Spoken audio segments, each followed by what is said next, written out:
most challenging thing about making Priest was putting the world together. Because the world does not exist. It's really in a sort of alternate reality. You don't know what year it is, what age it is. It's rough and dirty, but there's hope. It's really like dreamland.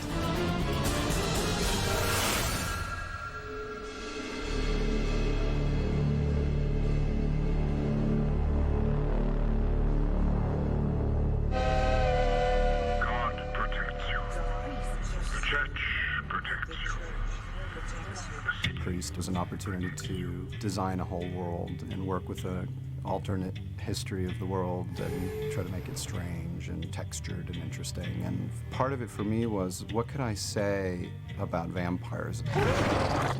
One of the things that really excited me about writing the script was I had sort of a frustration with the vampire mythology and lore at this point. I was tired of seeing the same old vampire over and over again. Very sexy, very cool, but not very scary. There are so many vampire projects now that are the traditional kind of gothic or romantic vampires, versions of the same thing since Dracula. So we wanted to go to a place that kind of returned the vampire to something really scary. The vampires are definitely more monster-esque, which is so amazing. They're an all-original beast. They're creatures, they're animals, they're insects, they're all of that kind of put together.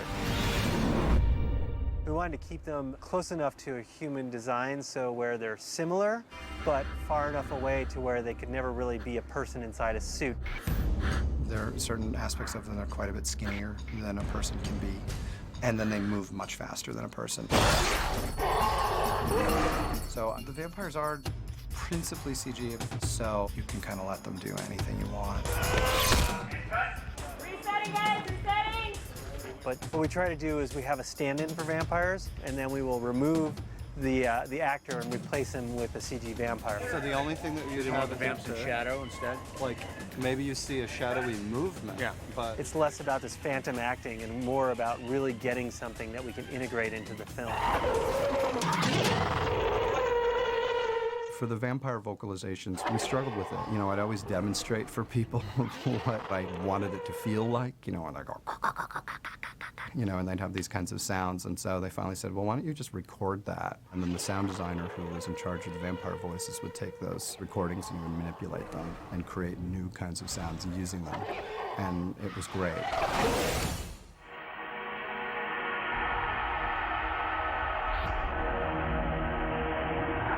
We go to the vampire caves, which is, you know, a completely invented world. So, you know, we've created these sets that are sort of based on a kind of bee colony, as it were. It was not an easy set to work on. It was dangerous to move around on, and it was dark, and you'd constantly smash your head against some rock that's, you know, jutting out. One of the other things that was really challenging is the tunnels below. The section of tunnel isn't long at all, actually. It's really short, but we had mirrors that are angled on the edge of each side of the tunnel. So they look like they go on forever. And people were constantly running into themselves.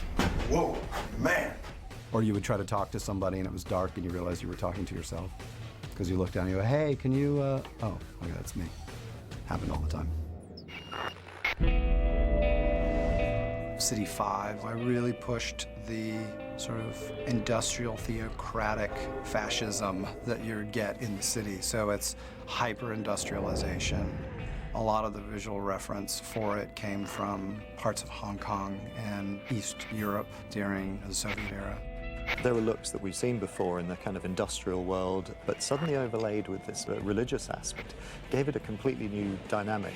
But it's not referencing the church in our world. And the church's symbol was the cross in a circle. It's meant to almost be more like a corporate logo. It's sort of this idea of industry and government and religion all fusing together into something that is controlling people's lives. Move forward. When I walked on, it sort of had a kind of big brother, you know, attitude towards it, or Orwellian feel about it, and I could see that. Also, I think there's a little bit of H.G. Wells in this, things to come. One of the ideas that we had in the production design was what we called retrofuturism. So kind of the idea was maybe the world had advanced past where we are now, been devastated by war and had regressed, essentially. So we had some technology from the present or future, but it started to regress. We have gigantic electronic billboards in the city, but they're really old-looking. Computer graphics in the automated confessional booth, where you can see the scan lines really clearly. It was super glitchy, nothing stable. And so just constantly working every idea through that filter of retrofuturism. The devil comes in many shapes, many shapes, many shapes. Nightshade Reservation. Nothing but readouts and rejects. And then for the Nightshade Reservation, we made that almost entirely a real location. The Fort MacArthur gun battery, where we shot the Nightshade sequence, was a gun battery built after World War I to defend the Los Angeles harbor. It's 30 feet of concrete and has been in disuse for a number of years. It was graffitied, covered with graffiti. It looked like a skate park. A really cool one. And we went, maybe we could make this into a thing. Okay, if we build another wall and then we digitally extend it, and we can add these huge stadium lights, and then build kind of like a little shanty town within it. And fortunately, you know, it all came out really well, and we're really pleased with the sequence. You're not welcome here, priest. Ah! Perfect.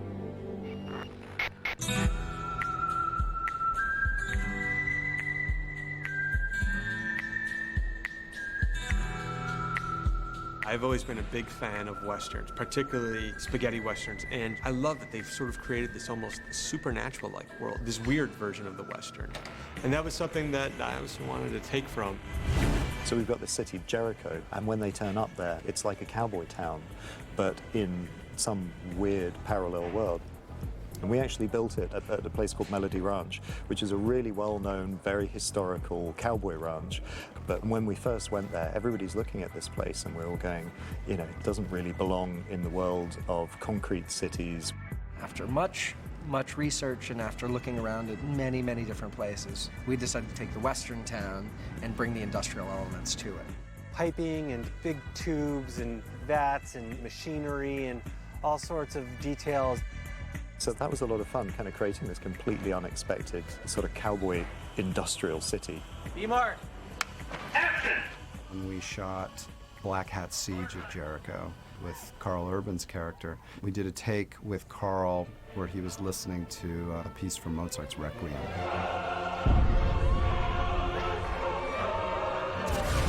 Played the actual piece on the set, and miraculously, through the power of good planning by our AD department, he would go through the stuff and the explosions would just happen almost perfectly in time with the music. It was almost just funny. Like, dun dun dun dun, boom, dun dun dun boom, you know, and it worked out great. And Carl wasn't sure about the conducting thing, and then he looked at it and he saw the explosions happening on set, and we all just started laughing. We just thought it was so great. And like, okay, that goes in the movie.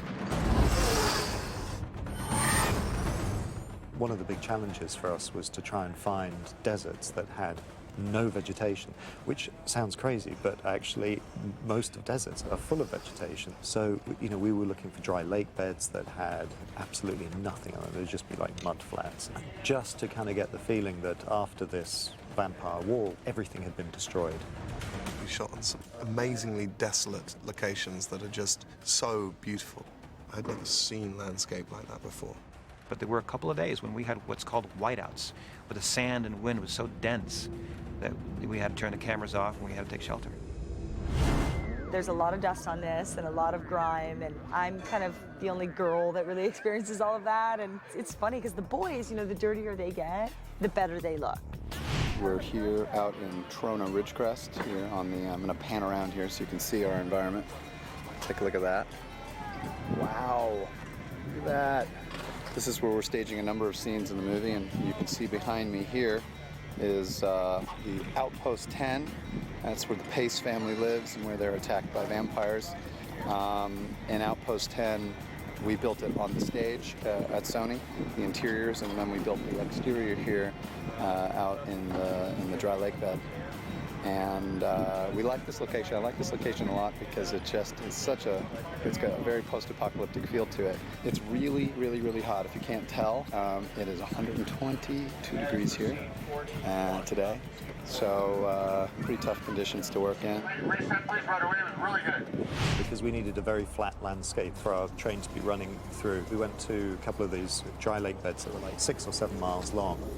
We came up with the concept of having a big rig pull 3 essentially shipping containers that were redesigned to look like the middle section of the train, because you don't want the train to be 100% CG. You want a combination of digital shots and practical shots. So we can actually have shots of motorcycles pulling up to the train and people jumping on the train and seeing people on top of the train while it's actually moving. We trained sort of for like 9 months to get me physically fit enough for the job. I really wanted to do as much of the action as I could. Paul did the stunt where he leapt off the train and grabbed Lucy. I mean, he really did it, and it looks great because it's real. And I was surprised that he wanted to do that. I'll be honest about it, it was really frightening. And I did think, what on earth am I doing? What am I doing? Afterwards, he went, I can't believe I just did that. That was crazy. Because you don't feel the wire holding you. He was saying you just run and you leap off the train, and every instinct in your body is saying, don't do this. It's a new experience for me, flying off trains and swinging around and getting bruised. The more bruised you get, the more authentic. We had a few bumps and scrapes on the way. This one sequence where Paul's hanging onto the side of the train. I'm supposed to stomp on his hand, which obviously elicits a great deal of pain. Well, we did it on the first take, and I missed his hand completely, but the heel of my toe just on my boot caught his finger, and he just was like, ah, what? And I'm thinking, my God, he's such a good actor. And, you know, of course, the set comes to a complete standstill, and you just feel like a complete moron. Everyone thinks, oh, good one, you just broke his hand. Thankfully, that didn't happen, but that's all part of it. Yeah, no, it'll be great because, you know, remember, the whole world's racing by in the desert and everything. The train sequence is intense. I mean, you've got to go out with a bang on a movie like this because they're doing such a wonderful job action-wise, story-wise. It's pretty incredible. Hopefully audiences want to go back to the world of Priest. I hope that they've had a good time, that they've felt like they've been taken to a world that's unique and textured and interesting, but there's a lot of other places to take it.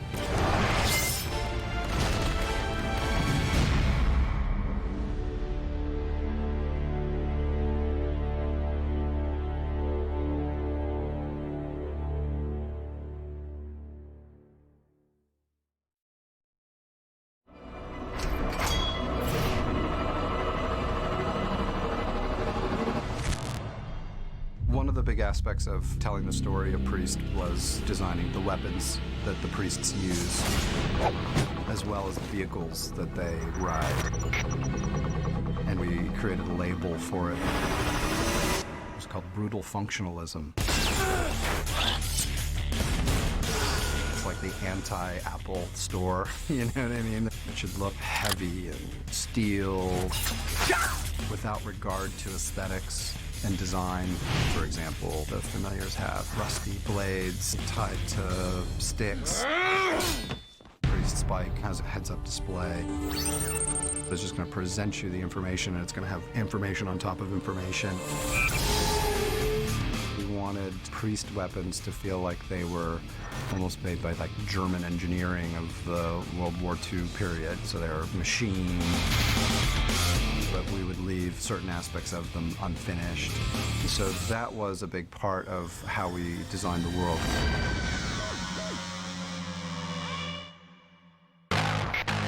Priest, he has this incredibly beautifully designed knife. It's just really elegantly designed, really beautiful. It's silver and has these 2 blades. At the push of a button, springs open, separates into 2 knives. What we built here is a prop that, when manipulated properly, it goes from 1 knife to 2. So now he can throw one at somebody and still have a weapon to defend himself with.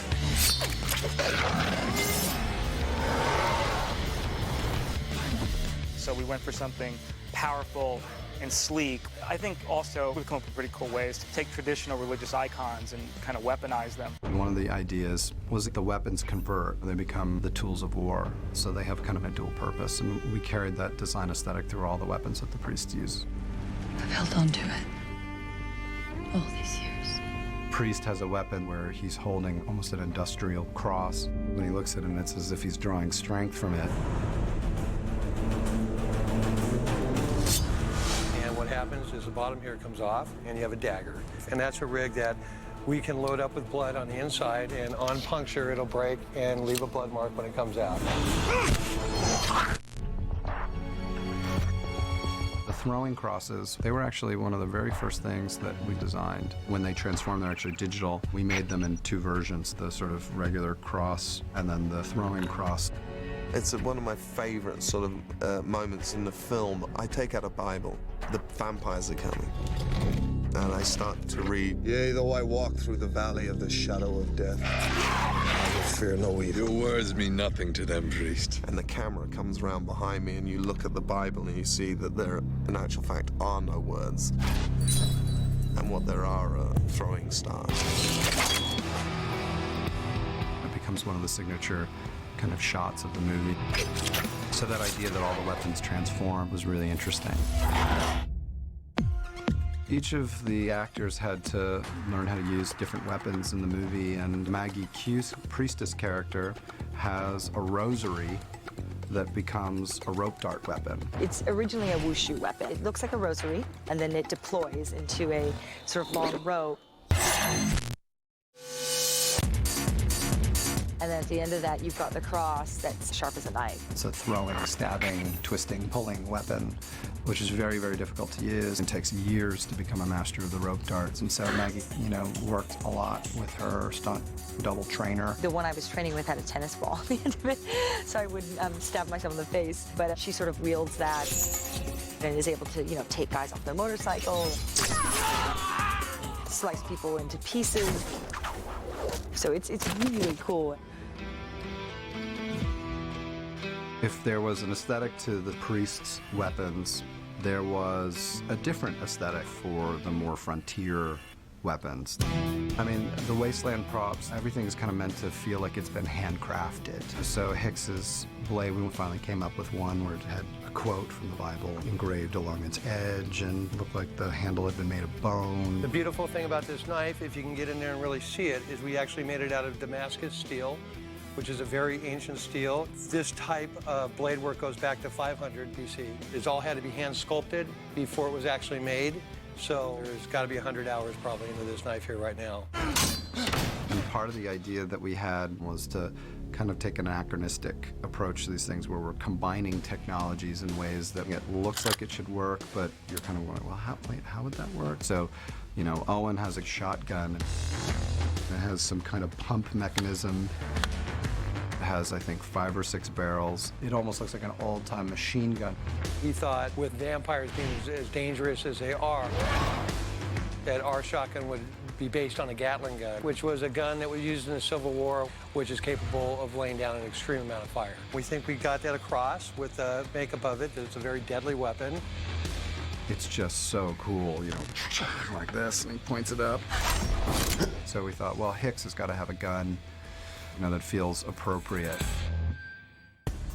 This is Hicks's shotgun, and this is based on a early 19th century lever action shotgun. Although the design of the weapon is based on an old weapon, we've added a lot of modern elements to it to fit into our world. Likewise, this is a modified gun that was based off a Ruger 22 automatic. We created a gun that was both a revolver and a semi-automatic. So it had both a section for a magazine, but it also had a revolver mechanism in it that would rotate, and it had 2 barrels. So in terms of gun physics, that doesn't make a load of sense, but it was just so freaking cool that we couldn't not do it. And Max made a gun that worked. You load it just like a real gun. It actually fires blanks. It's very, very loud and very, very impressive when it goes off. It's like 10 pounds, the real one. And we've had scenes where I have to hold it up for the entire scene, and you can just see, like, towards the end, I'm just it's slowly dropping. So we ended up having to cut the scene in half because literally after like 2 takes, I could not hold it up for the life of me. It's particularly appropriate for his character because he is really kind of out of his element at the beginning of the movie. Focus! Because it's such a large gun, one of the ideas was that he needed to grow into it. He had a bigger gun than he was really ready for at the beginning of the movie, and by the end of the movie, he'd kind of grown into it, which is cool. The same thing with the vehicles.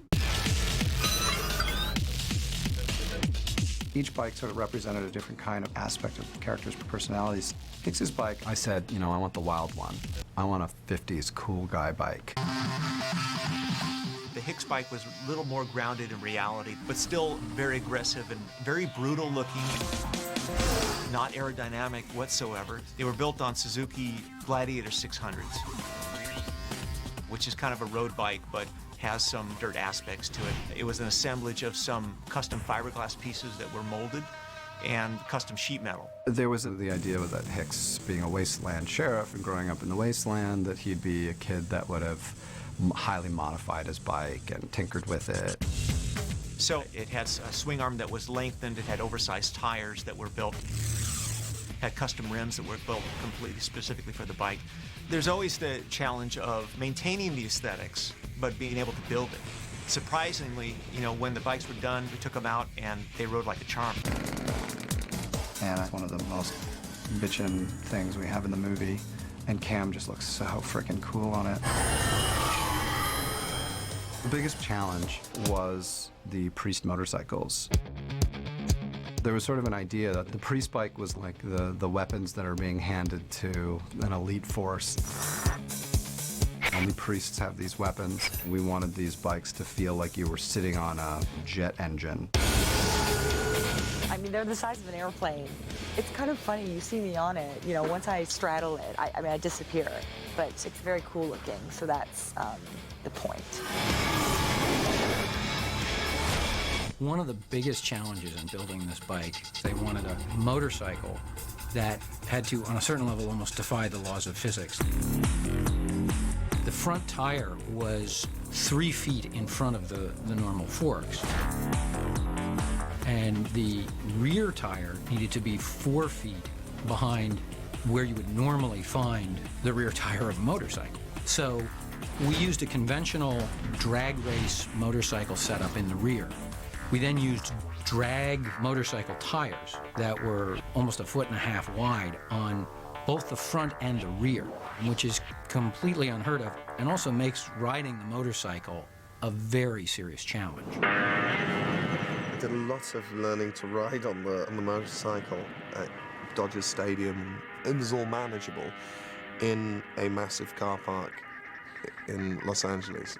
And then they took them out to the actual desert, and it was a slightly different story.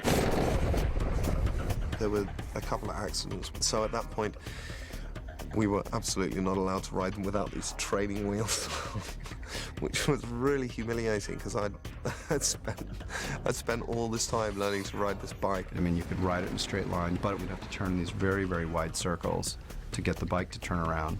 So we actually shortened the front of the wheelbase again, back a little bit closer so they had more stability and control. And then we digitally extended the bike back out, doing a digital front end for that so the bikes retain their original design. And they did the work so well that you can't tell. I mean, no one knows that the bikes are half CG. It's pretty great. Nicely done. Normally they'd take manufacturers of these things for real, take years of testing and developing to make them right. And we had, 12 weeks to engineer a bike, but they really fit in our world. So the motorcycles were really fun. And all the weapons, they're the neatest props I'd ever seen. And hopefully audiences want to go back to the world of Priest and experience it.